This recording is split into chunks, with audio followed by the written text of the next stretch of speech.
When you're ready to host a meeting, if you go in and you hit ConferZoom, I set up a meeting for now, 35 seconds ago. If I click on host,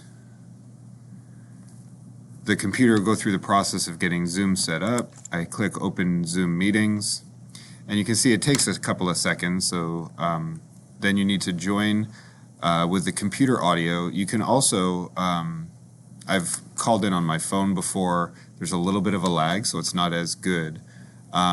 Once I have the Zoom meeting set up, if you're not familiar with it, the share button down here allows you the opportunity to share any of the screens that you have open. So if I go back to sharing that screen, I can go into a graphing program, and now everyone will see what I have on my screen, and I can use the graphing program to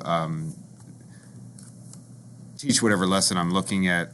Typically, I try to pre-plan, and I can have PowerPoint open and have things set up so that students can see what I want, and I'm not fumbling over myself trying to open things.